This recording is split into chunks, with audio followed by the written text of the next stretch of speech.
what this court has done as regards devolution and independent commissions and those two independent officers. When you want us to defend ourselves on anything, please place the charge and we shall respond. Like Mwalimu has asked me, perhaps the most important question today about these allegations of corruption. I will deal with this session as follows.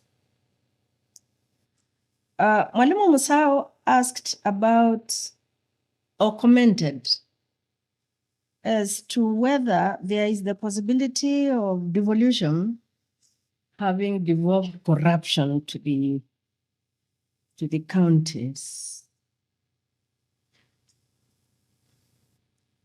You know, you're talking to a judge, and I deal with facts.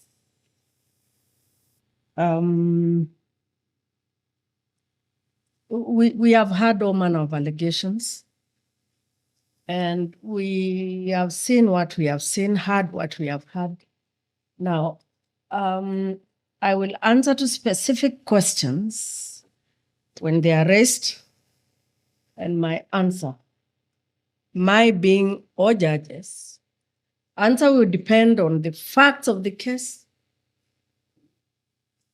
the evidence of the matter. From that, we shall draw a conclusion, which is called a judgment in our case. And don't think that this is a defense. But if you should think so, you're entitled to think what you want. You know, sometimes it's difficult for a judge to say specifically that this is it. What if that case comes before us tomorrow? Then I shall be dealing with the recusal that our learning brother was talking about. So the less I say about devolvement of corruption to the counties, only because I'm a judge, the better for me. So that in the event that the matter comes for discussion before the courts, and that's the kind of case, by the way, which could rise up to the court where I sit. Alex,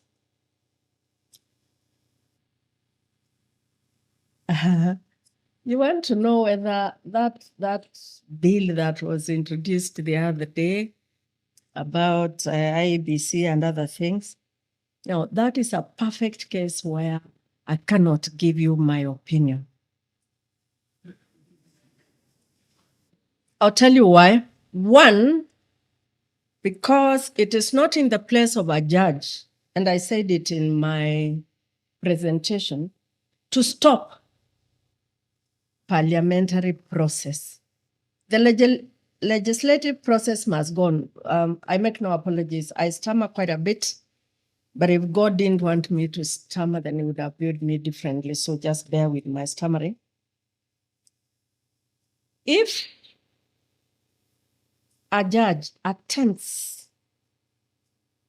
to interfere with the legislative process of a legislative body, they will be overstepping their mandate. I said that already, didn't I?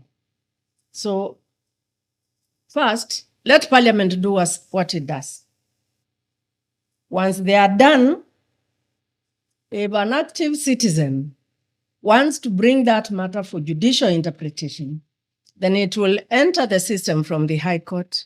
And by the time it reaches the court where I sit, it will have received various interpretation. And by God's grace, if it reaches the Supreme Court, then we will have the final word on it. Allow me not to say anything on that particular matter for the reasons I have given, that I may have to recuse myself when the matter, if the matter gets here. done. Separation of powers. Who watches the watchdog? Where the watchdog is the judiciary? You do. The people of Kenya do. Everybody watches over the judiciary. If Parliament does something unconstitutional in lawmaking, the judiciary corrects them. If the executive also, like they do most of the time, makes outreaches and goes beyond their constitutional limits, the judiciary stops them. So who stops the judiciary?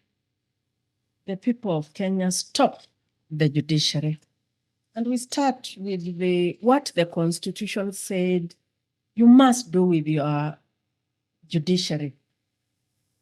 And it says in Article 172, I think it creates the Judicial Service Commission and says where the judiciary, meaning staff, judicial officers, and judges do not do the right thing, you go to the Judicial Service Commission, and you go to the Judicial Service Commission with evidence. I see these days, we can also go to the judges through social media. I don't know how helpful that is, because I do not know whether it has an effective result. The judiciary is not above the law. No organ of government is above the law.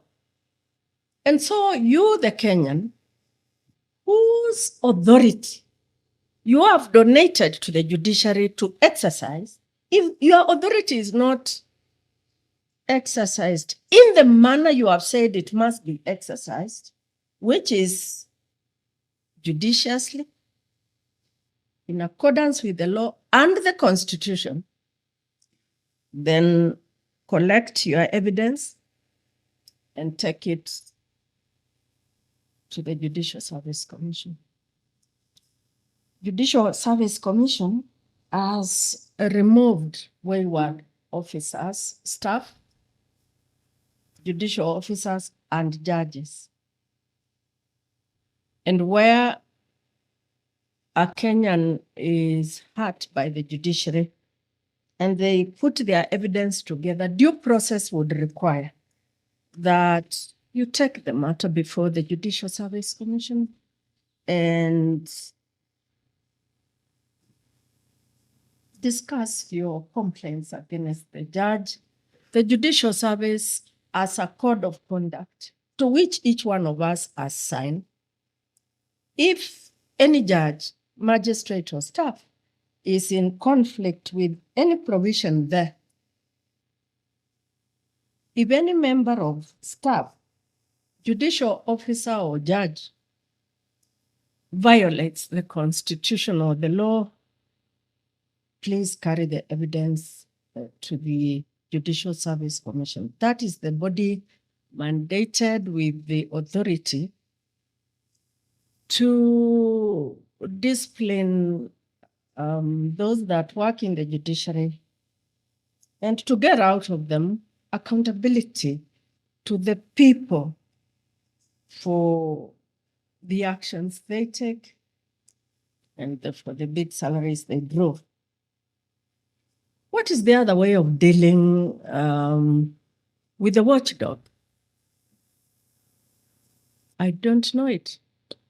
We give an account as required by the Constitution of our performance once a year.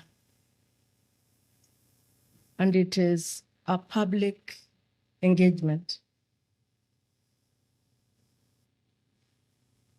Thankfully, the Constitution has decided that we shall be civilized.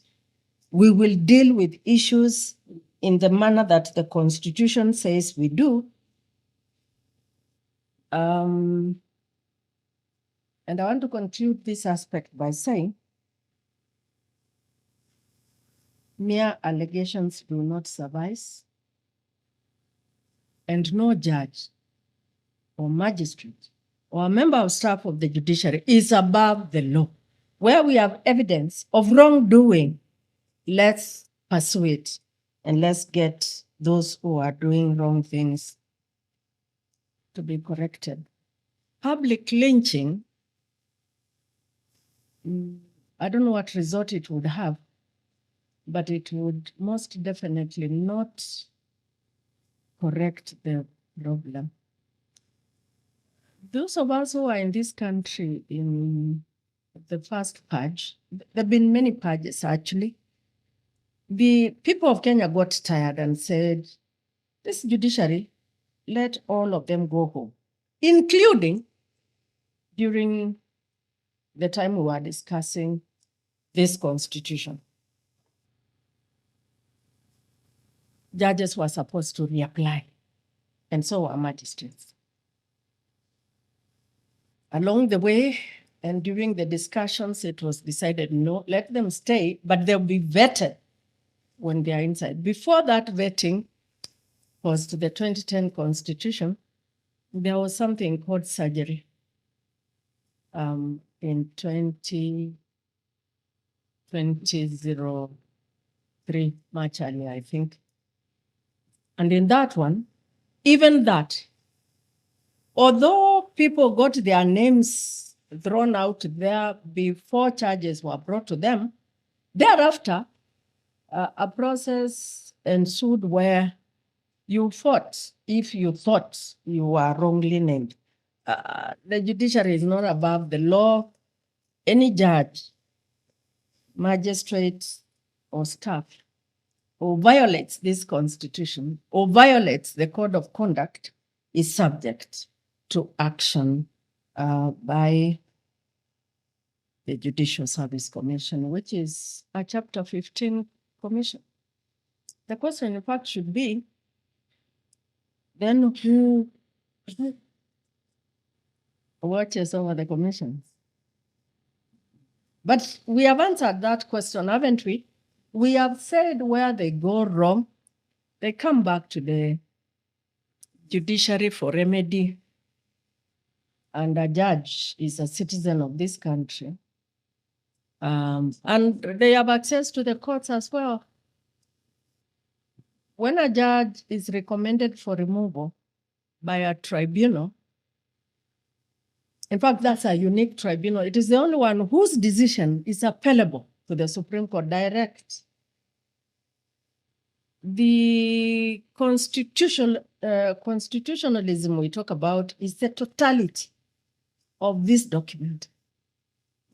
And so anything done or not done or not correctly done in accordance with this constitution is subject to test. Okay, you want to know in advisory opinions, when we refer the matter to the Attorney General for his opinion, what happens after the Attorney General has given their opinion? First, let me tell you, if you come to us before you get that advice from the Attorney General, the court has no jurisdiction to hear you because you have skipped an important step in the hearing of the matter. And so we return you to the Attorney General sometimes. And if you keep insisting, as a few people have done, we'll just strike out the matter because we have no jurisdiction. But until the Attorney General, and it is in the same spirit in this constitution, can we talk? Can we try to resolve issues before we bring them to court? Get the advice. But should you not agree with the advice of the Attorney General, you are not stopped from still accessing the court. You will come and say in court, and they say that all the time. That's why you still see all those opinions, advisory opinions. The AG said this, but we don't agree. This is the position. And so that time the court then is closed with jurisdiction. It will hear the matter. But you have to move if you disagree with be advised by the Attorney General. What is the place of interlocutory orders in the impeachment process? Seeing we are saying that we exercise judicial restraint. The judiciary will not stop Parliament from legislating. It can't, it shouldn't, and it has decided that. The judiciary will not stop county governments from carrying out their impeachment processes of their governors, speakers, and everything. It will not. What it will do is that it will uphold the safeguards given in this constitution, and more particularly, the safeguards in Chapter 4. If one comes to court and says, I wasn't heard, I'll start there for obvious reasons. Those of you who are alert know why I'm saying that. Then we will hear whether, in fact, the proceeding of the impeachment process is not itself a furtherance of a violation of the Constitution. And if that is given, whereas we cannot stop the process of impeachment, we will say, please proceed, but within the confines of the law and what the Constitution says. Buki, you want to know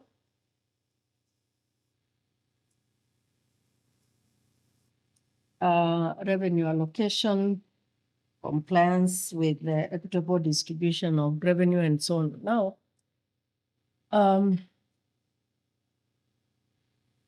all of us know the state of the economy at any given time. What I don't know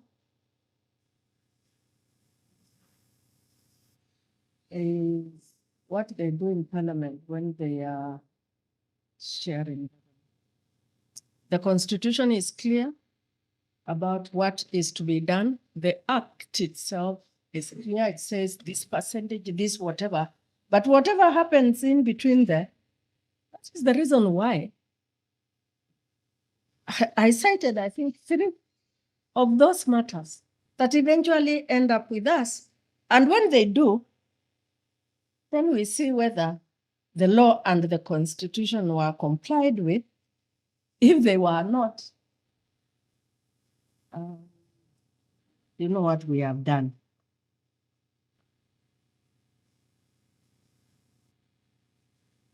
Sirwanga, you have just succeeded in ruining my day.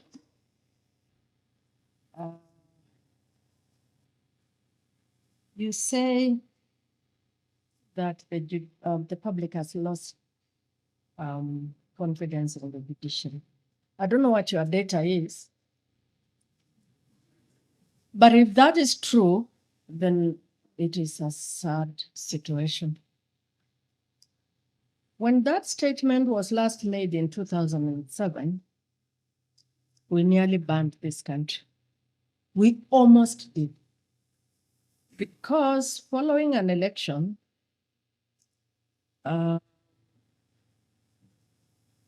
thankfully, that was pre-2010 Constitution. But following a general election, the losers, or the declared losers, refused to go to court because they had no confidence in the courts. Right now, would we say the same? They said that then and gave their reasons. But what is the alternative to not having faith in the judiciary? What we did in 2007, 2008? What is the degree that would allow our loss of faith in the judiciary? And after the 2010 Constitution, don't we have enough safeguards? Haven't we discussed some of them here? And have I not just given you some remedies. No one is above the law. And so if it is a particular judge that consistently does the wrong thing, if there is evidence of wrongdoing to the point of the public losing confidence in that must be tackled, and tackled quickly and effectively. I hear you saying info track survey. I hear you talking about state capture.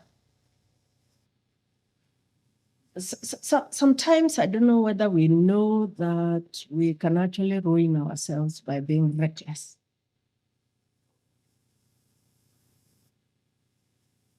If there is evidence of state capture, the thing to do is to bring out that evidence. And since state capture, who is state? The three of them, or is it the executive? Let's use the executive. Mwalimu was telling me as we were sitting there that Professor Kibwana, that there was a time in this country that the executive had its way.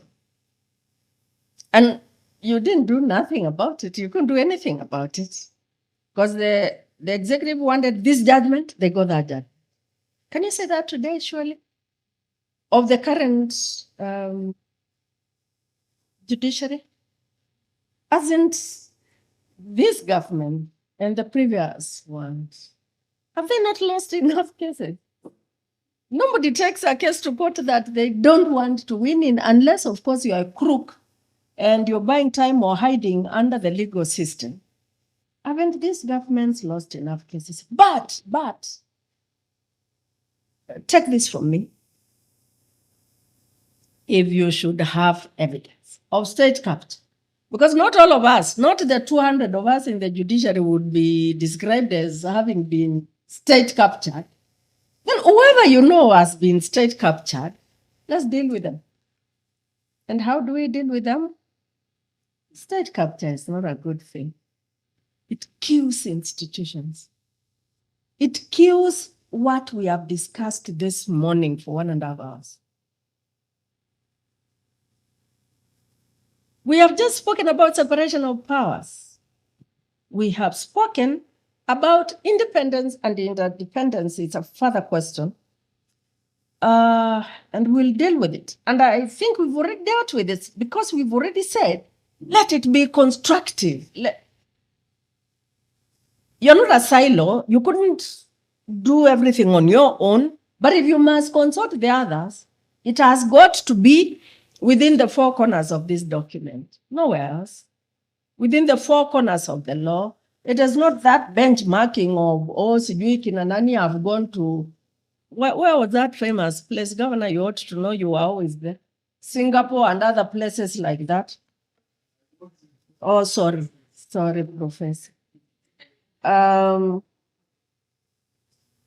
should there be evidence? By the way, a judiciary that allows itself to be state captured has lost the authority to be a judiciary. And I'll be talking about independence as Mwalimu saw it, the financial aspect of it, but more importantly, the decisional independence. If in 2024, December, we can actually say we have no faith in this judiciary, that is disturbing. And I can give you a chain of judgments that we have given as a court, from the High Court to the court. You give that judgment, and when you go home, you're sleeping there and you're saying, thank God I'm in Kenya, because they would come for me tonight. But let's see how we feel at the end of this session.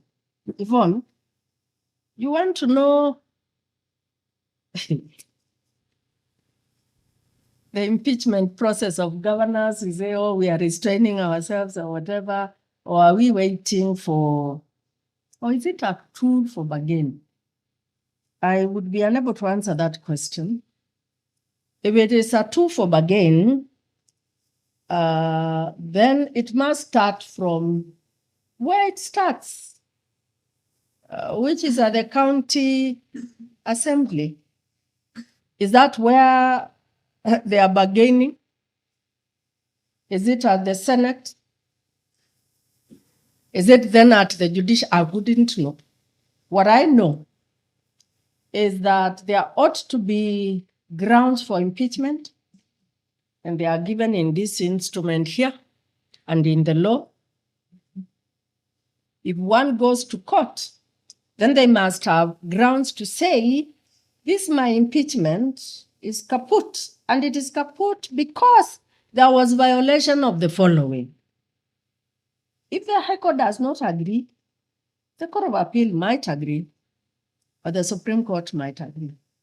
If the three courts don't agree, is it bargaining?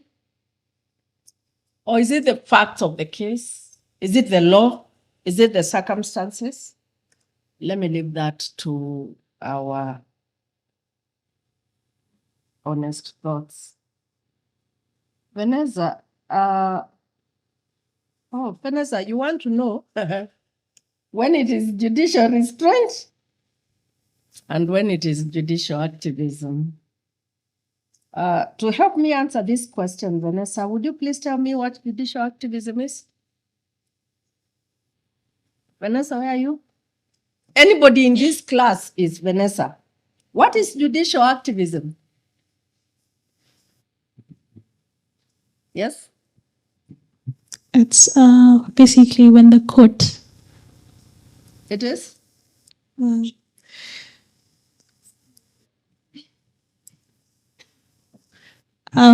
It's basically when the court is deciding cases with regard to constitutional questions regarding politics.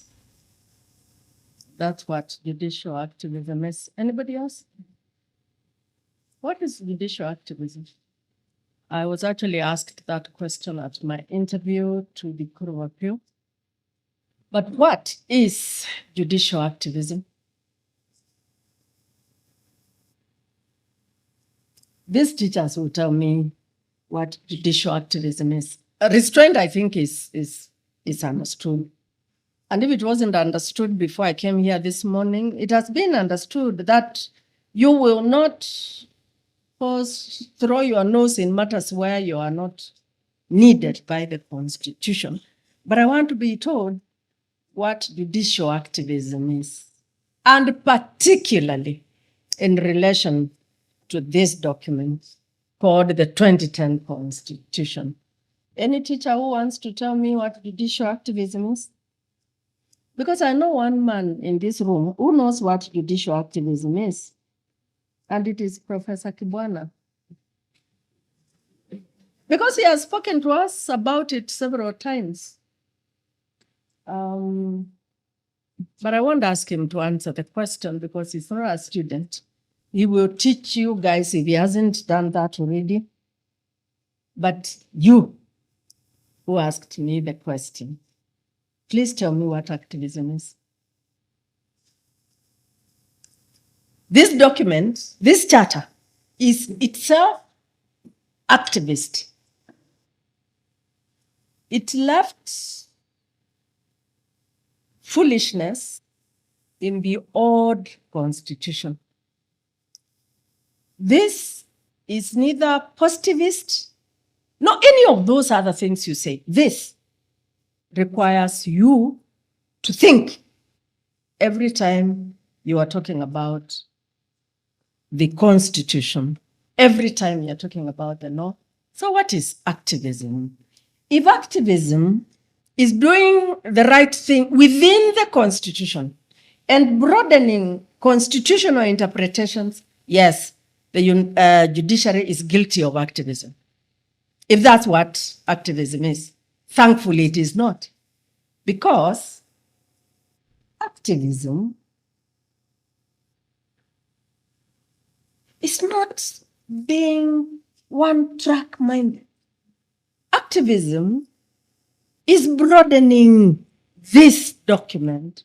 It is understanding the law, the Constitution, and interpreting it. It's a social charter, this document, interpreting it in the manner that suits the needs of the people of Kenya.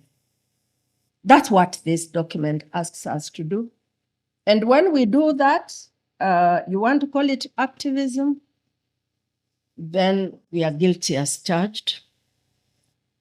But if activism means applying the Constitution to its elastic end, then yes.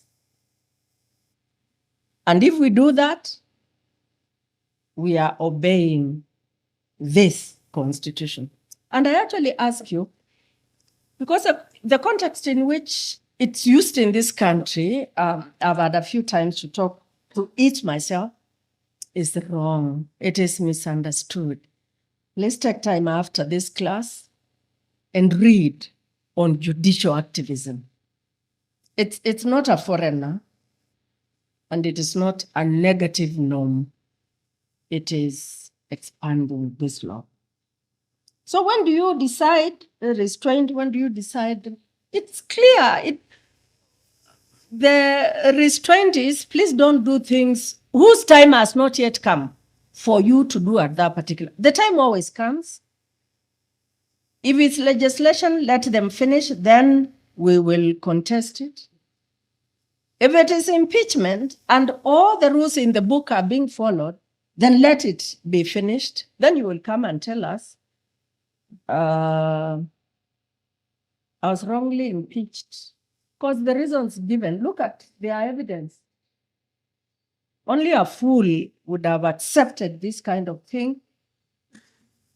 Restraint is do your thing at the time you're supposed to do it. And if you're not supposed to do it at all, please stay away from it.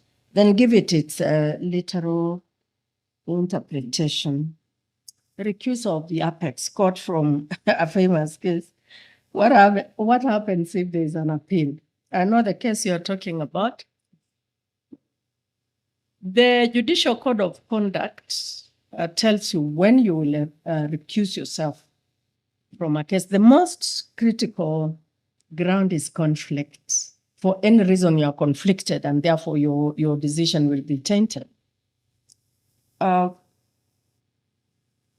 the case in question, we were actually asked not to hear that case because we were taken to the Judicial Service Commission. And so the appellant said this, in fact, they even went further and quoted judges who are not even in the matter and said, we don't want these judges hearing this case because I don't know what the purpose was, but we were asked not to hear the case. And we obeyed. If you come to me and say, I don't want you to hear my case for the following reasons, and the reasons are valid, there are times a judge will be asked to recuse and they will refuse to recuse if the grounds for recusal are not proven.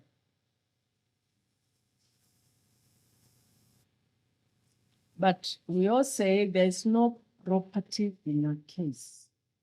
It's not personal.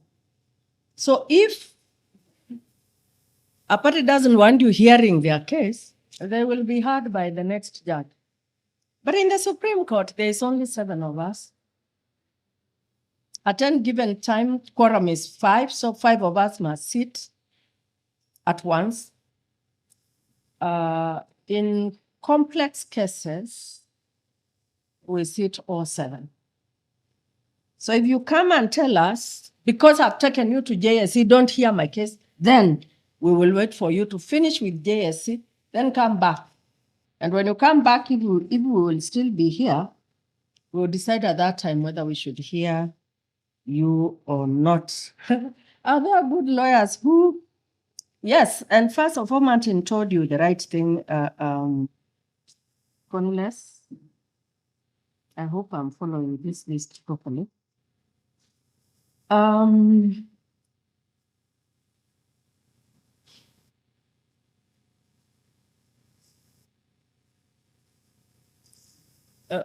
Who told you to choose law? Now, once you choose law, you never stop reading. And if you stop reading, then you are no longer a lawyer.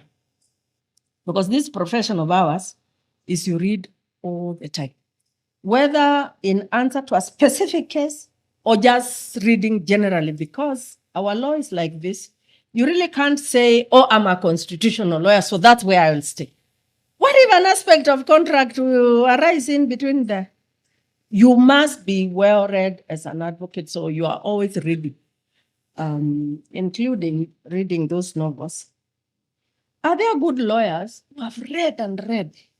So when they come to court, I have a difficulty in finding out which one has won. I don't think so.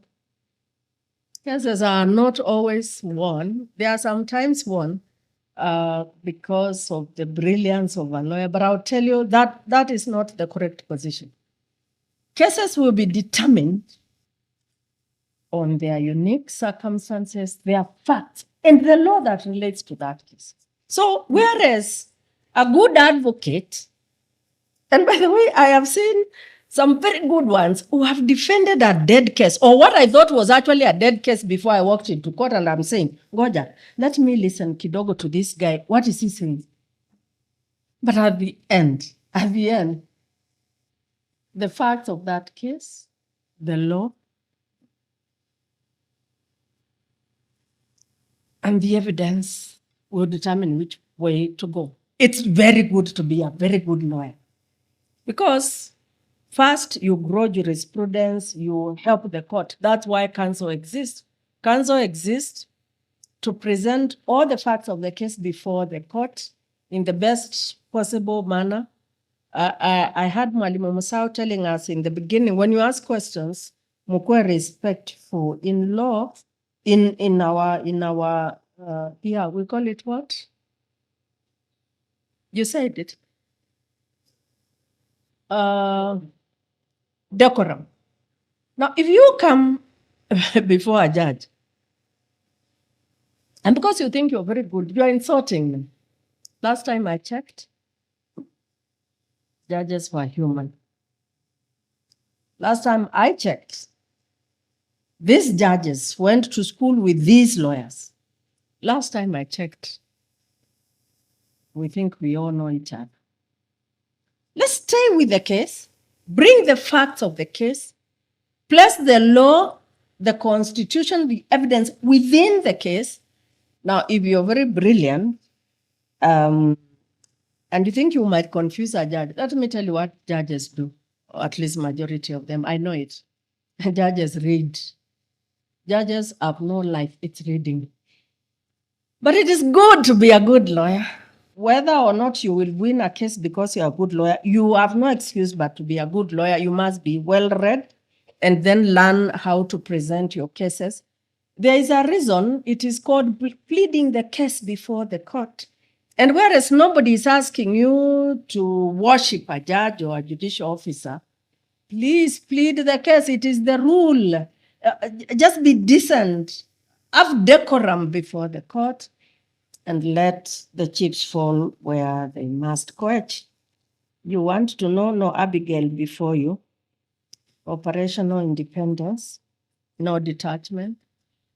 What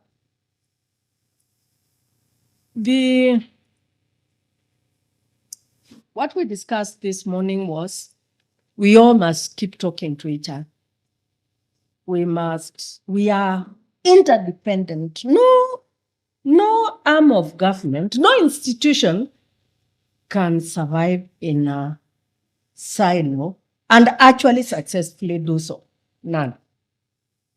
Parliament appropriates our money in the judiciary. So if when we appear before them, we are full of nonsense and we are not telling them our needs appropriately, do you think we will be heard? Yet, it is what this charter says we must do.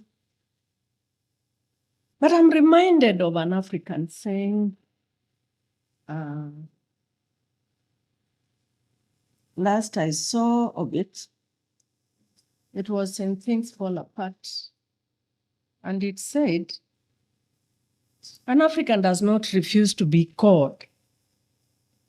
They may refuse what they are being called for, but you will not refuse to be called. So now, if you are invited by a fellow commission or by parliament, you know where it comes from, our watu, they were being summoned, or they take a detour and go this other side.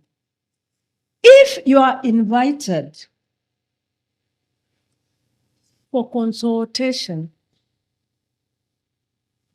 because you are interdependent with that other organ, please go, discuss. You may not agree. Even in that mediation, go. And the law has provided a way out. You don't agree, you will come back to the court. Coach, public interest. I know what we have said. In fact, maybe I answer you at the same time I am answering or reacting to what Professor Kivuda said about what we are doing with public participation. Public interest, ngoja, it may find it. In fact, you can be sure it is coming to the Supreme Court. Because in this country, kakitu kanaanza hivi tu kidogo, the next day, there is a big case. And I have had that discussion, not from the Deputy President alone. I have had it over radio discussions. They are called what? TV, those morning shows. I have had it among us. There's public interest. Then there is. Let's see where we go with it. Oh, yeah. Then I was asked whether what I was doing was a defense far from it. The political question, judicial restraint. Let's just deal with court orders because I think I've said enough about the rest.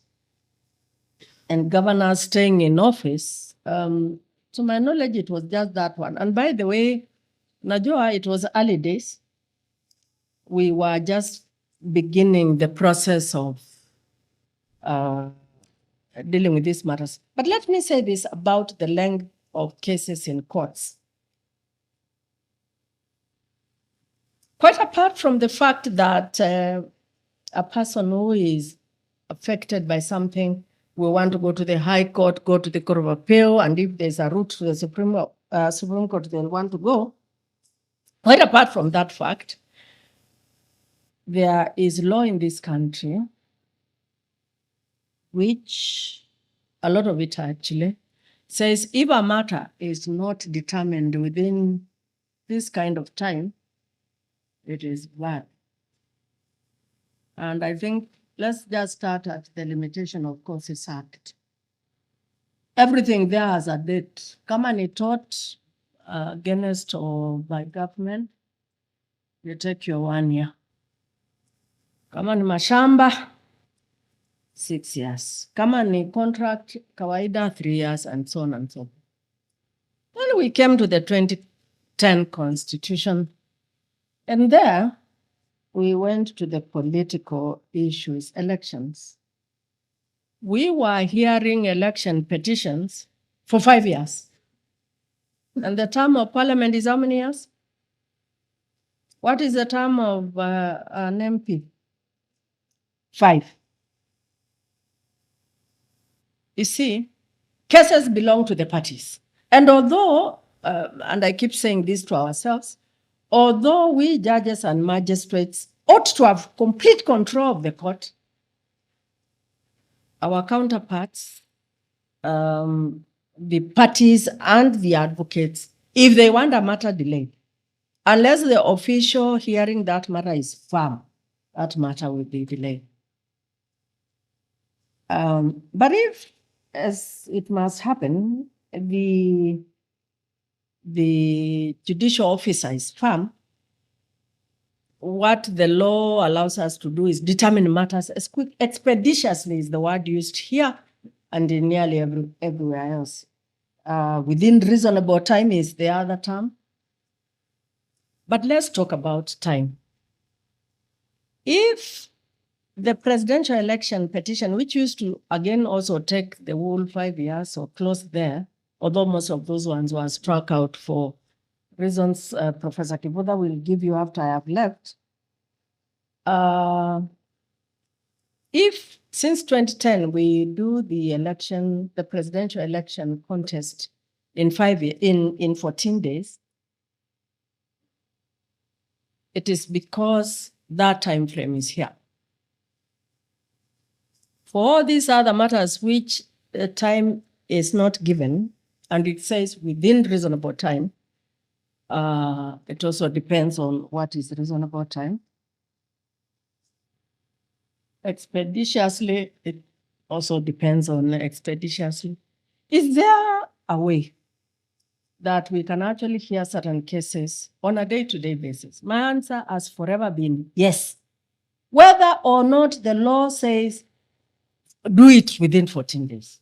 The nature of certain cases must be heard, must be resolved quickly.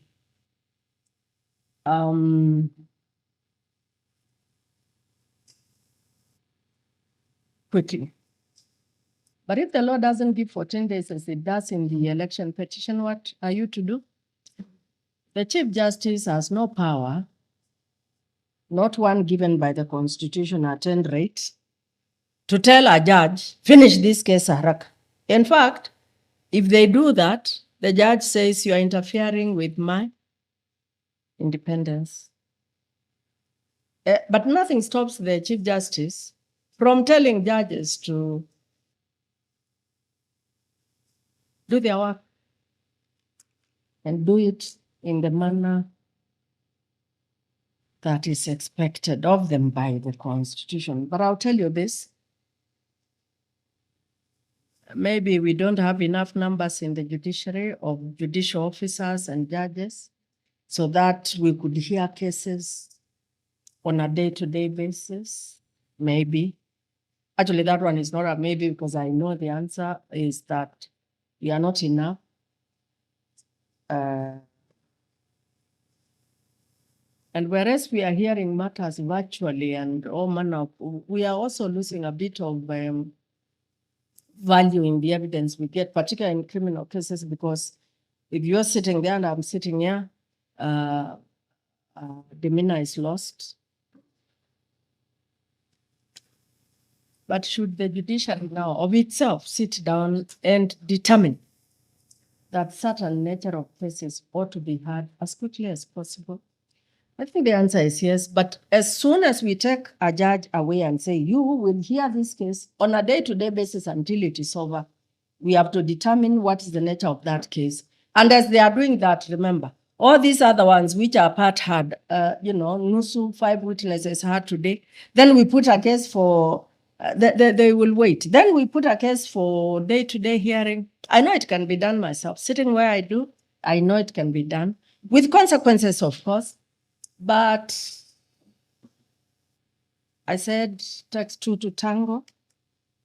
Then the witnesses are not brought, then appeals, you strike it out, this and the other, but something has to be done and it has to start. I'll start now if you ask me.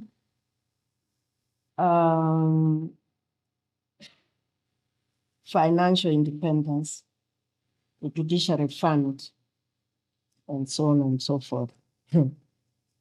Other sources. I tell you, one of the things I have not enjoyed sitting where I do at the moment is having to go to donors to ask them to chip in.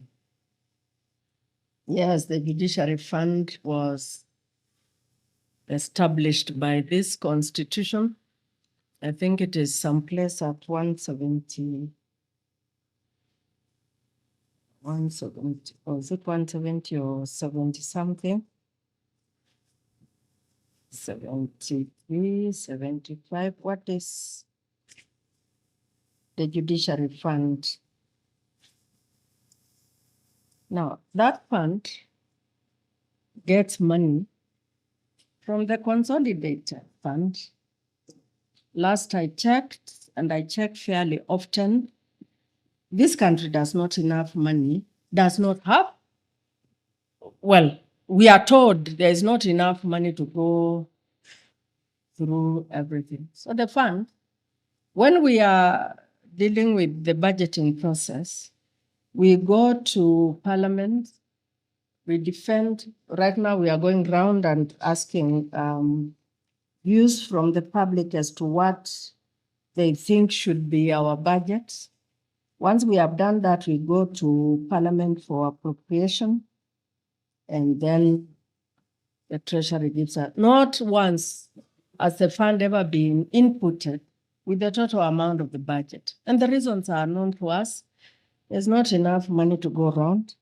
But let me answer the question directly. It is when the financial independence is interfered with, are we going to succumb? And will it affect decisional independence?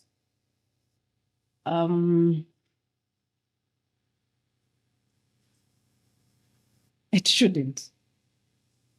In fact, if you joke, it ought to have the opposite effect.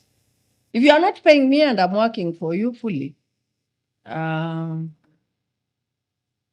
you should be worried. I think you should be. But you know, I've been a judge myself now for a very long time. Every month my salary has been paid. But is it about my salary? Do the vehicles have fuel to take judicial officers for mobile courts? Do we have enough courtrooms, for instance? And we are still hearing a lot of things in courtrooms. Do we have enough money to pay the staff? Because their money does not come from the consolidated fund. The judges' salaries do. The magistrates, do we have enough money to pay those magistrates? Okay. Can you operate optimally without finances? I think the answer is no. Is financial independence important? Critically so. When you don't have it, should it affect your decision on independence? I shouldn't think so. But if it should, I think you should be worried. But Luka, you want to know these threats, intimidation. I think I better not answer that question. I know what I went through in 2017. But I'll tell you this. If a judicial officer is so cowardly that they cannot do the right thing by the book, then they shouldn't be judicial officers. That much I'll tell you. The consequences, unfortunately, are personal to the judicial officer, to their families, to the people who love them. But a judicial officer must obey the oath of office that they took before they started discharging their duty. And that must be that they will hear all cases, whether they are against the state or against powerful people or against who, irrespective of all these other things you hear, this, that, allegations, left, right, and center. But a judicial officer does not have the courage to determine a matter in the manner the Constitution, the law, and the evidence says they should do it, shouldn't be here. Question of fear should not exist in the mind of a judge. But are we afraid sometimes? The answer is yes. You should ask me what I was feeling that time after my car was shot at. And to this day, sometimes I wake up and shake and say, suppose I was in that car. Suppose I was inside. The judiciary fund is in Article 173. Threats, intimidation, if they come directly, of course, there are corrective actions to do. You go tell JSC, I'm threatened. You tell the DC, what are they called? Those policemen who are called as security. Many times, judges have come and said, I want my security increased. This case I'm doing is sensitive, and we have always facilitated. I do not know whether having too many policemen around one is a sign of security. Priscilla, what is the judiciary doing about the youth? Thankfully, lately, first we started with the moot courts, you saw that. Secondly, this is the other one. We will be talking to you from now going for as long as Maurice and like-minded people invite us, we will be engaging with you. You come, you are always in the courts, by the way. If Daystar doesn't do that, you have my invite now. You're always coming to the courts. I'm always talking to youngsters, even from high school. They ask us, how does the judiciary work? We take them through sessions. You book, and we are there waiting for you. And we answer your questions. And we listen to your suggestions so that we can improve both you and us. Now, if a country that doesn't care about its youth is dead, because really, where will we be without you tomorrow? We are old now, we are getting out. Nyinyi ndio mnakuja ku take over. Will you take over if you are not sufficiently enabled? So we are here for you. You come. In fact, the Chief Justice started a mentoring a process with young people. And they come around and we are called and we talk to them outside there. And finally, Professor Kivuta Kibwana.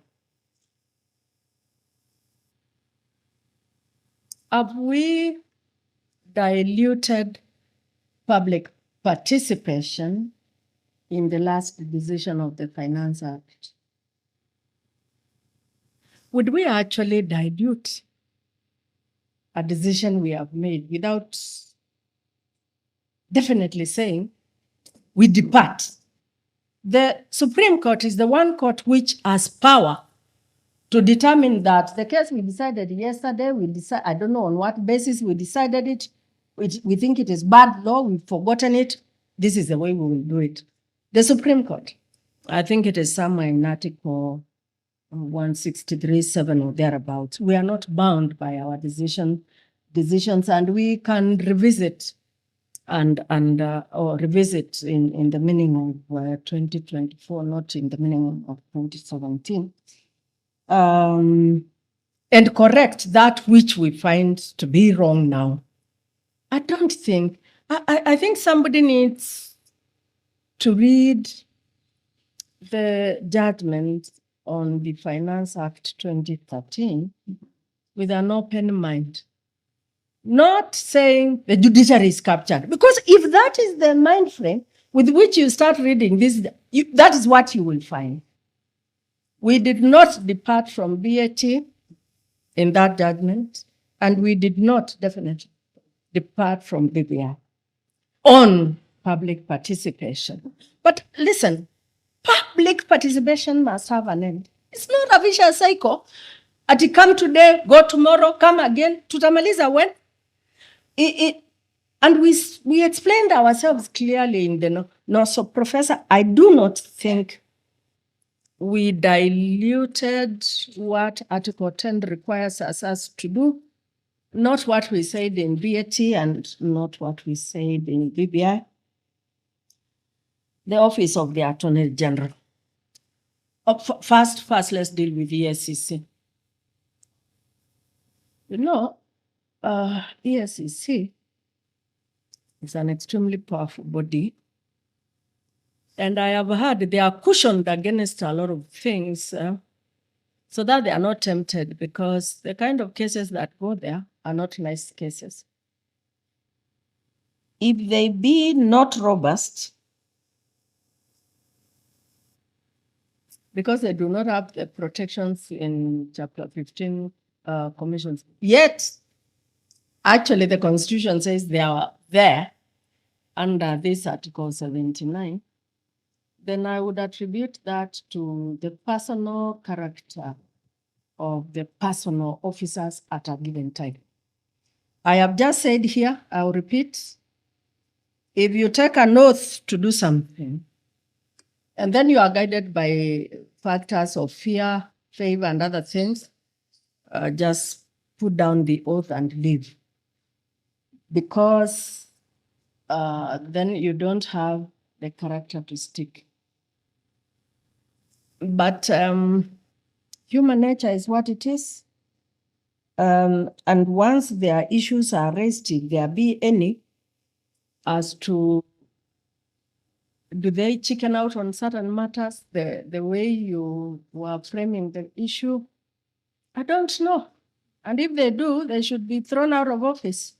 They are not immune. And there's a process of their removal as well. The Attorney General is no longer an independent office, as this watered down its.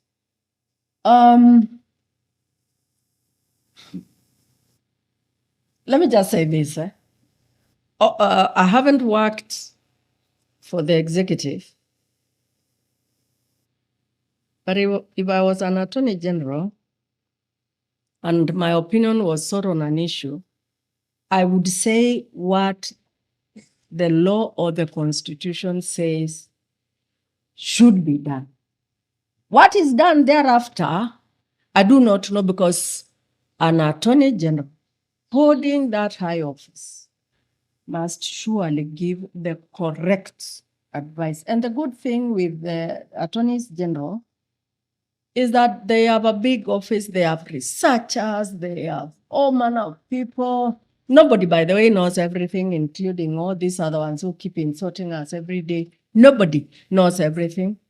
So you get your people to do research, put it together, assess it. Finally, remember, you are the one putting your signature on the dotted line.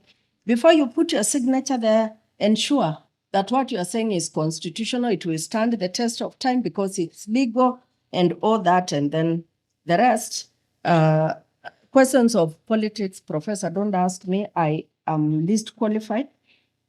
I can't answer those ones. But I think that, first, am I losing the point? Is that office important? Very.